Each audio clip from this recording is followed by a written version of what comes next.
Well, hello YouTube, it's me, Fortmaster, and welcome back to another game theory reaction, and it's another Roblox one, though, again, there are so many Roblox games out there. This is the lore of Roblox Forsaken solved.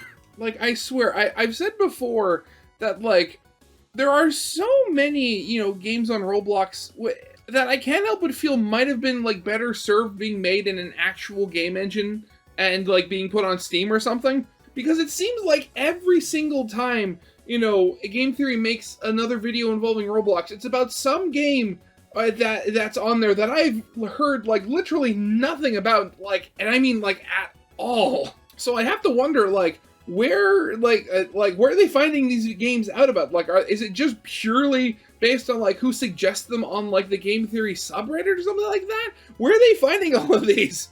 And, as I've said also before, like, no harm to anybody that actually likes these games. Because again, from like some of the ones that I've seen, they actually are really well made. I'm just confused why all of them are on Roblox. But yeah, I mean, again, I have no idea what Forsaken is. So, I mean, let's see what the video is actually going to be about then. So yeah, of course, as always, original videos linked in the description if you haven't seen it for some reason. Corner video linked to my Let's Play of the Day. And if you like this video or any other video that I make, I'd very much appreciate it if you gave the video a like and subscribe to my channel, because my main goal for this year is to hopefully hit 5,000 subscribers, and at the current rate I'm going, that is entirely doable. Thanks purely to everybody who subscribes to my channel. So yeah, with all that out of the way, let's get this thing started then, shall we? One of these characters is the key to all the lore inside Roblox Forsaken. It could be you. Oh, no, you're dead. So I guess that means it's you. Oh, you're dead too. What about you?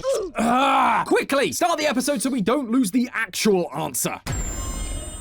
Hello Internet! Welcome to Game Theory, the show that isn't rolling in Robux, but it is rolling in lore. And we got another big one here for you today, folks. After our video on the Roblox game Dandy's World, our subreddit was flooded with other Roblox game suggestions that I should take a look at. And so after several hours of filtering through all of your suggestions, which I'm actually really thankful for, by the way, there was one game that kept coming up again and again, and it definitely piqued my interest. Forsaken. Forsaken is a multiplayer survival game, and it is a smorgasbord of who's who in Roblox history. On the killer side, you have both real Roblox hackers like Cool Kid and rumored hackers like John Doe and 1x1x1x1. And on the survivors team, you've got guys like Builderman, who is actually David Baszucki, the creator of Roblox. You have Shadletsky, a well-known Roblox admin, and Elliot, who is the mascot for a Roblox game Work at the Pizza Place, one of the first and most popular Roblox games. The survivors' goal is to run around the map avoiding the killer until time runs out. And the killer's goal, well, you could probably figure out what their goal is. Oh, so this is basically just Roblox Dead by Daylight. Okay, interesting. But, okay, and they're actually, okay, and the fact they're using, like, for the killers, they're using, like, actual Roblox villains from, like, the past. Okay, I'm already really liking this. I mean, like, just because I'm not, that well plugged into Roblox history and the various, cultures that surround it, I mean, like, doesn't mean that I still can't enjoy a game that's self-referential. I mean, at that point, it's all fun and games. As a survivor, you can take time off the clock by playing little mini games that at first look like simple mobile games, but believe me, when you're under the pressure of trying to finish it before a killer comes and gets you, it's a whole other kettle of fish. Try it for yourselves. This goes here, this goes here. Just one more puzzle piece and we can get out of here. Quick, click the subscribe button before the creepy, ugly killer gets us. 5, 4, 3, 2, 1. Woo! Nice work! Now we've just got to run! But with all of that said, I'm sure many of you are seeing this and making connections between Forsaken and another very popular multiplayer survival game. One where an entity pulls in known serial killers from other horror franchises and sends them in to kill the survivors. Dead by Daylight. Yeah, literally what I just said. That it's a complete ripoff. But if you did, you'd be missing the most interesting part. In the lobby area, if you talk to one of the NPCs about what game you'd like to play, you can choose the answer, Work at the Pizza Place. And when you do, he brings up this error message. Error code D8. Which seems odd, but I guess that's just what happens when you bother an NPC enough times. However, the more I looked around, the more I realized that this wasn't just a copycat Roblox game. This was an ARG, and it not only spans this game, but a bunch of Roblox profiles, secret games, and other games that at first don't even seem connected. Oh, Dress to Impress would be so proud. And all of this is to tell us a story about what happens when a person pursues power over everything else. Grab a slice of Elliot's Pizza, theorists, because we're gonna need all the help we can get solving the lore of Forsaken. As I've mentioned, all of this starts with the weird error code from one of the NPCs in the lobby. But that isn't the only weird detail in this lobby. In the upper room of the cabin, there is a TV. Clicking on it will reveal the message, "Your TV has shut down unexpectedly. Error code A2, forced shutdown." Why is an old school TV giving me a shutdown message? This is something you would get from a computer. If a TV like this shut down unexpectedly, it would just shut down, which tells us it's important. And would you take a look at that code it's given us? A2. It's a similar format to our previous code of D8. Something puzzling this way comes, methinks. So let's keep searching. Except there doesn't really appear to be any other codes in the lobby. The only other thing I can see is this photo of the number 4 in one of the other cabins. Feels like a weird, possibly important detail, especially with the NPC standing over it claiming to be investigating it, but it doesn't fit our letter and number format. Okay, so I'm wondering, again, having never played this, it said, like, number investigation or hashtag investigation. Is that like a link you can click? Or did it literally mean, oh, put the number 4 in front and then it's like 4I or something like that? And outside of that, there just doesn't seem to be any other codes written down. Wait, that lantern, the one that's flickering in the distance, is that flickering just to fit the horror aesthetic? Or is it Morse code? Dash dot dash dot dot dash dash dash dash. Of course. That translates to C1, just like all the other codes we've found. Okay. Now, I'm wondering, so, trying to remember all the different codes that they've used over the years. What kind of code would that even be? D8, 82, like, C1? Like, yeah, I don't know. Okay, we have 3, maybe 4 codes. Now what? Well, fortunately, there is a tape recorder next to the lantern that has a very important message for us. Escape this realm and take to heart the things you've learned from every part. In a club unknown, where secrets are sown, recite your tale in the depths alone. So, we need to take these codes and leave this realm. But you can't leave the lobby. There's no other room to go to. Actually, wait, thinking about it, I just kind of thought of something. So, I mean, that picture with the 4 on it, it was blue. And so far, with the numbers, we have A, C, and D.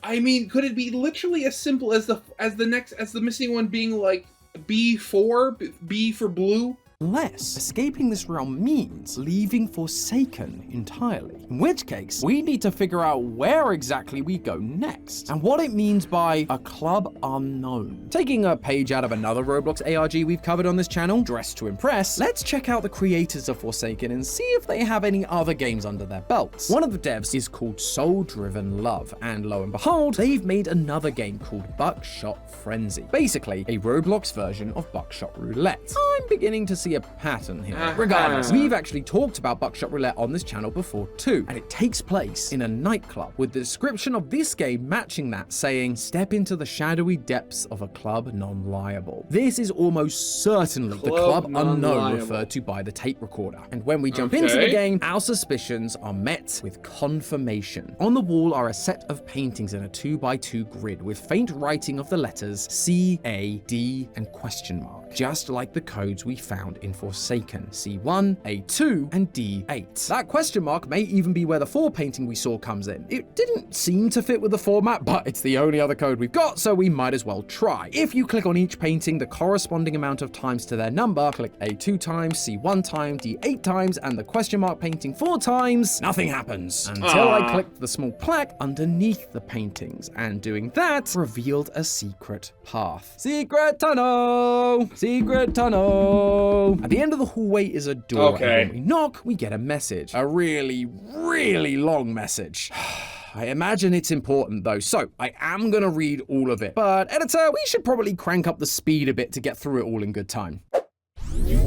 Thank you. How did you get here? Are the rumors really true? You're treading on treacherous ground by digging this deep. It is not my place to judge your choices. My purpose is to simply help you find what you seek, no matter how foolish that may be. I am but a fractured soul, one who dared to stray too close to the sun and paid the price. Still, in my foolishness, I uncovered something it never wanted me to see, something that forced it to put me in this unique kind of eternal hell. I would give that something to you so that you could have a chance of ending this madness. As expected, it took back what was stolen. Yet, as it pulled me into this prison, I caught a glimpse of how it warped the world around it, altering the very fabric of reality. It is not just the environment it changes, but also you. Every step you take brings you closer to its influence, and yet in that influence, there may lie an opportunity. If you can withstand its pressure long enough, even just for 5 minutes, then you may find the clues it leaves behind, pieces of itself that it cannot hide. But know this, you must not hesitate when you find its trail. Follow it with purpose, but be wary of the distortions it creates. They are not what they seem, and they exist to break you. If you survive, then you will have done something I could not. But if you fail, well, let us hope that no one else is foolish enough to try again. Good luck, traveler. Good luck, and goodbye. Boy, that's a lot to take in. It seems that we are being warned about the dangers of investigating the mysteries of Forsaken. The person who was speaking to us did the same, but when they uncovered something, it trapped them. So far, we have no clue what this it is, but as this game is basically Dead by Daylight, I would say it's an entity that is in control of these games. Okay, so thinking about it, and like, so with, you know, with this Forsaken game, I can totally understand it not being in danger of like copyright or something like that, because it's a similar format, but it is purely original with like Roblox themed monsters and players and stuff like that. But then the other one that's just basically based off of Buckshot Roulette. Like, granted, I mean, it might be just because, you know, the developers at Ice and he lets them go on, but like, how in normal circumstances something like that cannot be legal. That is just pure copying. The one that brought us into the Forsaken games to torture us. We're also being told to try and withstand its pressure for 5 minutes. So I hop back into Forsaken and wait 5 minutes and nothing happens. Great. Now what am I supposed to do? I mean, I do have a bunch of other scripts I could get on with. I'm sure that would make Justin happy. I guess I'll just leave this running and see if anything changes. Well, would you look at that? Guess I needed to be tabbed out to see these messages. That's clever. Right, let's see what they say. You aren't alone here. Okay, so I wonder why, I wonder why it's specifically like 5 minutes of you being tabbed out. Because like thinking about, also thinking about how does the game itself even detect that you're tabbed out?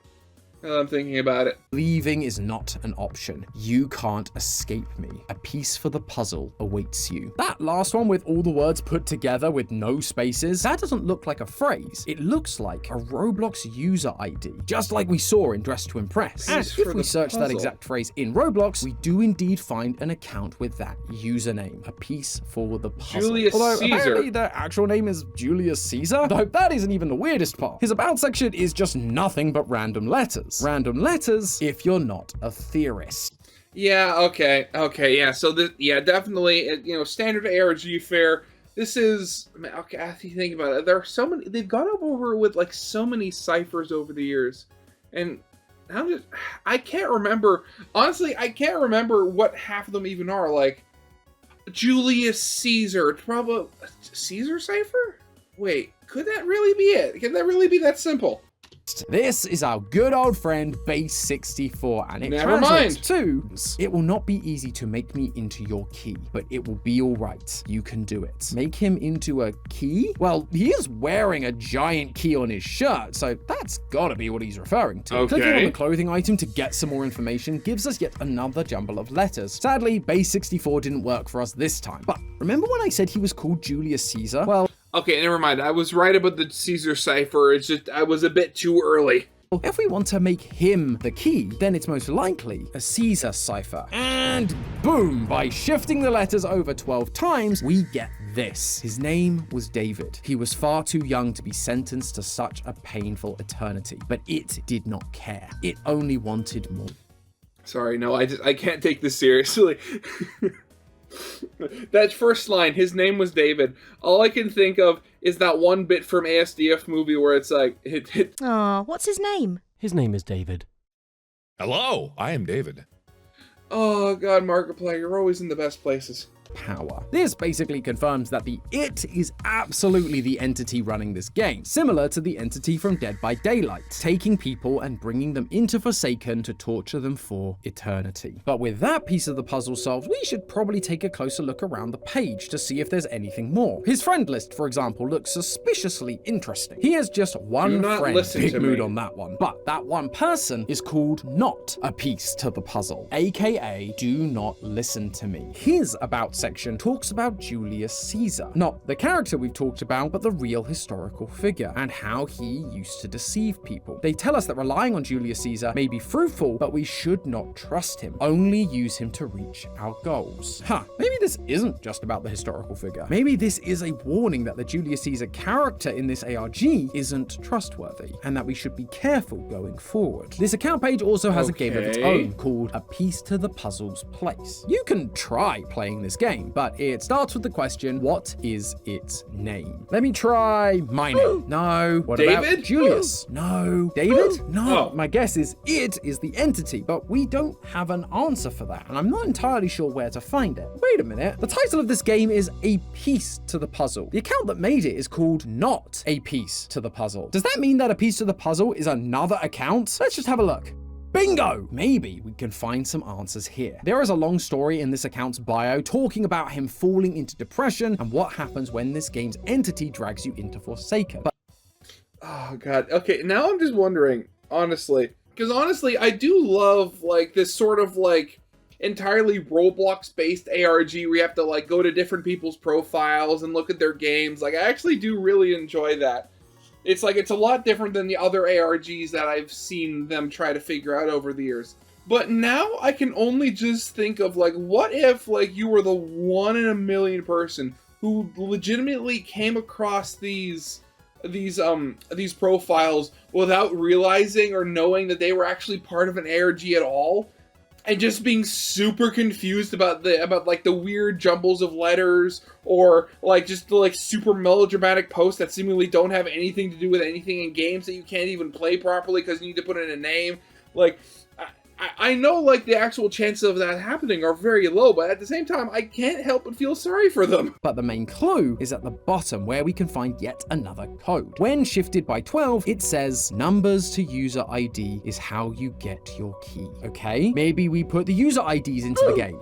Nope, that didn't work either. So this is likely a key to something else that we're gonna need to search for next. Down in this guy's favorite section is a private game called A Message. We can't play the game because, well, it's private, but it does have another detailed description, and given this is an ARG, that is obviously way more fun. It continues the story from the About section, how the entity put this person through, quote, the games of hell. They mention a guy in a hockey mask killing them, and that they caught a break in a beachside forest. Clearly, Jason in Forsaken and the beachside forest in the lobby. Whoever this guy is, he's trying to tell us about this world, how they got in, and maybe how they can help us and everyone else trapped here get out. But looky here, at the bottom of the message there are What some does numbers. that Numbers for a user ID, 7749074101, or as they're actually known, Friday_TQIMEFKXQD. And this is where the story of our trapped friend comes to an end. They grew numb to the torment, and so the entity tore this person apart. It was then that they began to study this entity, naming it the Spectre. So we now have our name for the entity, and we also got something else. You may have noticed the account name. It's a little odd, right? I mean, maybe the user just wanted the account name Friday, and Roblox was like, Friday has already been taken. May I suggest Friday_TQIMEFKXQD? But what's more likely is those jumbled up letters are just another cipher. So going back to our trusty Caesar cipher and shifting the letters by 14, we get the phrase, he was Tyler, the name of the person that was dragged down into Forsaken, tortured, and then ceased to exist was Tyler. And based on what he left at the bottom, Tyler has been here for 200 years. With all this new information...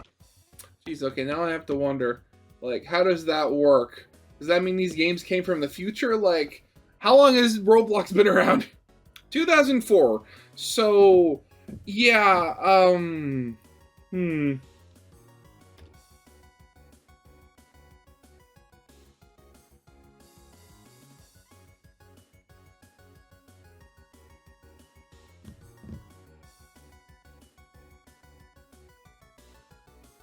Yeah, they're they're pretty short.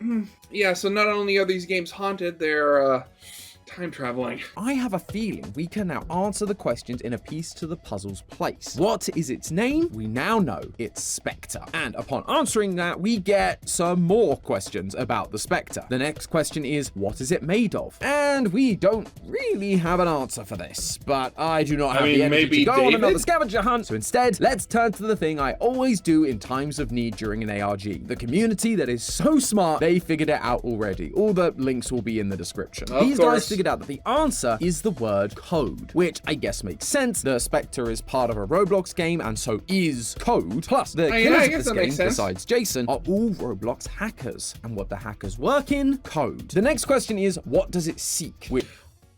Why would Jason be the odd one out? Like, you have all these other monsters and killers based off, actual Roblox hackers and of the past, but then you just stick in Jason Voorhees?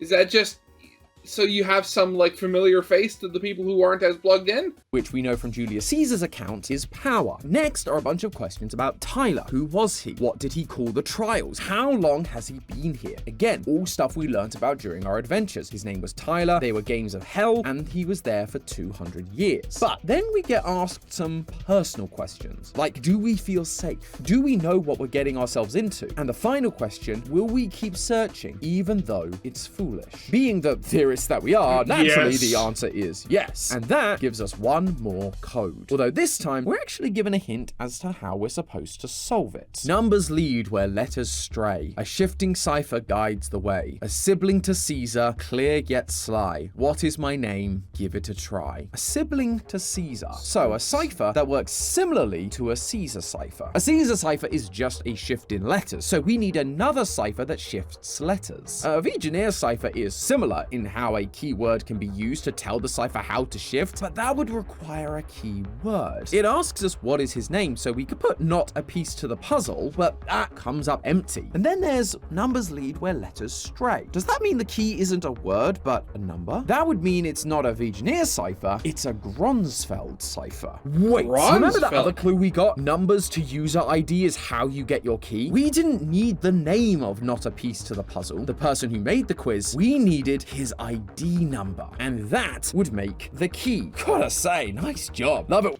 Geez, honestly, again, I've said it a bunch of times, a lot of these ARGs are very well made, and there's just so many times where I watch these and I honestly start to get lost. I'm listening to them and seeing how they work, but the actual steps we took to get to these points start getting jumbled in my head, and I start getting a little bit lost. And I can't help but feel sometimes I have to start taking notes just to figure out, okay, we did this, then we did this, then we did this, then we did this, just to keep things straight in my mind for thinking back to oh, hey, that ARG was kind of cool. What did they do? It's I can't remember. When all the pieces come together like that. So we put not a piece to the puzzle's ID number as the key to the Gronsfeld cipher, and we're in. Wash your hands on the second floor. Blue means 1, red means 2, brighter shades increase the value by 2. How incredibly vague and cryptic. Not exactly sure what I was expecting Wash your hands point, but where? Still, there's also no obvious place to wash your hands in Forsaken. I don't know if you read your Bible, but I'm afraid it's damnation without relief. But there was somewhere. Oh God, love that. Oh God, Rowan Atkinson, just national treasure. But I'm thinking back. Oh God, I'm forgetting its name. But the Buckshot Roulette knockoff game. That game starts off in a bathroom. Would that work? Else we visited that does have sinks. Buckshot Frenzy. If Buckshot you die Frenzy, in one of the games, you wake up in the bathrooms of that floor. So die on level 2, go to wash your hands, and on each sink, the tap will have hot and cold circles on them. The code we have was that blue means 1 and red means 2. Some of them have lighter shades of blue or red, which means we increase the value to 3 or 4, which gives us the final code of 14321232. So what do we do with this? Well, that seems like another ID number. We can see that a piece of the puzzle wasn't the only person with a game. Julius Caesar also has a game creatively titled A Piece for the Puzzle's Place. Just like the previous quote-unquote game, we are met with a text box that asks us to enter a code. The code we just got from the Buckshot sinks. Entering that code lets us play 2 files. One is just the victory music from Forsaken, and the other is a message called congratulations.ogg. Hey, if you're hearing this, then good job. This is kind of where the trail ends for now. Maybe come back in a few months, maybe like February. So I guess Aw. here is where the Forsaken ARG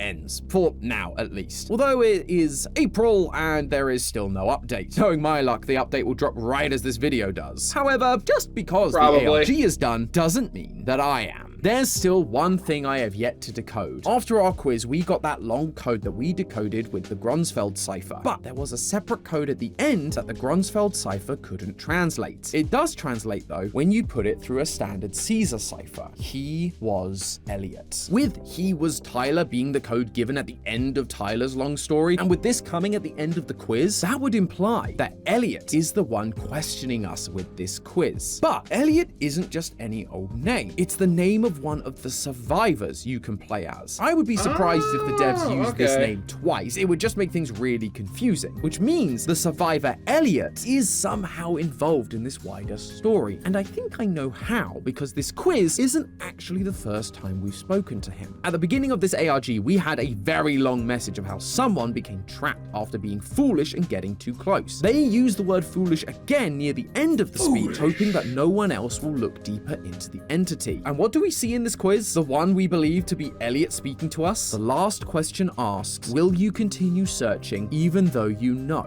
how foolish that is? It's the same language. Elliot warned us about going down this path of trying to discover the entity, and at multiple points is warning us about how foolish it is. But he also gave us one other warning. During his massive monologue, he references a Greek myth. I guess that's just part of the new indie horror checklist these days. Specifically, he talks about flying too close to the sun, which is Like a Icarus. reference to Icarus doing the same thing with his wax wings. But he also talks about being locked away by the entity in a unique kind of hell for stealing something. That reminded me of another Greek myth, a myth about a god who betrayed Zeus during the war against the Titans, and as a result, they were stripped of their wings and sent to Tartarus, Oh, never the mind, wrong underworld god. where the god's enemies were tortured. That god's name was Ark, and they were a messenger god, just like Elliot is delivering messages to us to help guide us against the godlike being of this world, the Spectre, now locked away in a torturous type of hell. However, in that story, there are actually two messenger gods, Ark and their sibling, Iris. Iris remains sided with the gods, and actually has a plant named after them, Yeah. Siberian Iris, which has a suspicious nickname, Brother of Caesar, Caesar's sibling, just like we were shown in the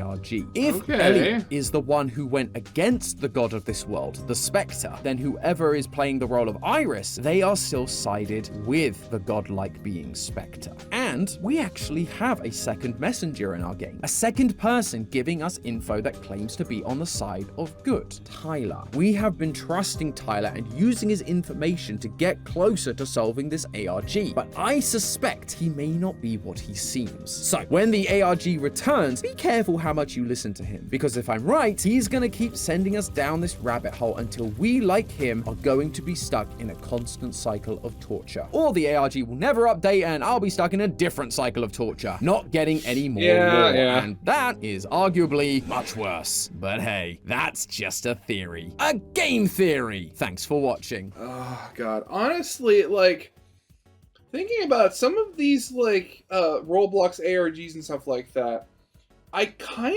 of thinking about it, I kind of admire them a little bit more than even like some of the more quote unquote normal mascot horror like ARGs and stuff that I've seen recently.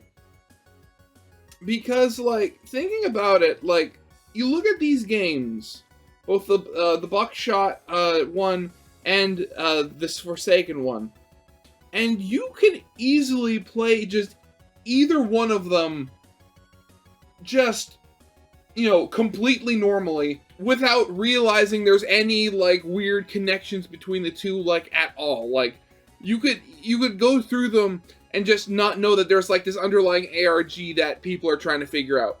Well, at the same time, you see some other games. I'm gonna like put both like Poppy Playtime and FNAF both in the same boat here, where yes, you can play the games, and if you had no idea about any of the lore that was going on, you could play them just, you know, totally fine. But they actually, unlike the other games, like where on the surface they look like just dumb regular sort of games you'd play at the very surface level meanings to anything. Both FNAF and Poppy Playtime are...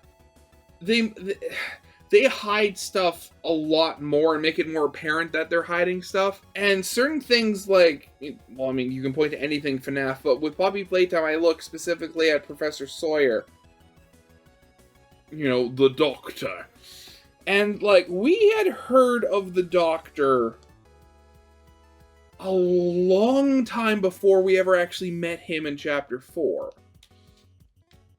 And... granted, you know, from, like, tapes and stuff you discover in Chapter 4 that he was working with, you know, the prototype, and that he was a scientist that worked with Playtime Co. and stuff like that. But you never learn what he's truly done, like, the full breadth of it, until, like, you actually look into the ARGs and stuff like that have come before the release of Chapter 4 and stuff like that, and what you learned from outside sources in previous chapters as well.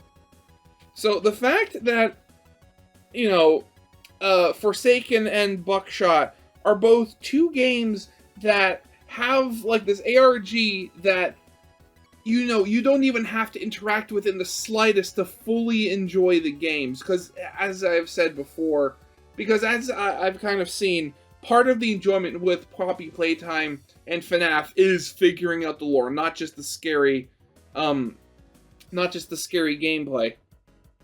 But the fact that you have these games where you can just play them just totally, like, detached from all the lore digging and finding, and they still look like they're fun, I mean, I gotta give them props for that. So yeah, that's definitely going to be it for now. So yeah, of course, as always, original videos linked in the description if you haven't seen it yet for some reason. Corner video linked to my Let's Play of the day. And yeah, I hope you guys liked. If you did, leave a like, subscribe if you have not, and I'll see you guys next time. Goodbye.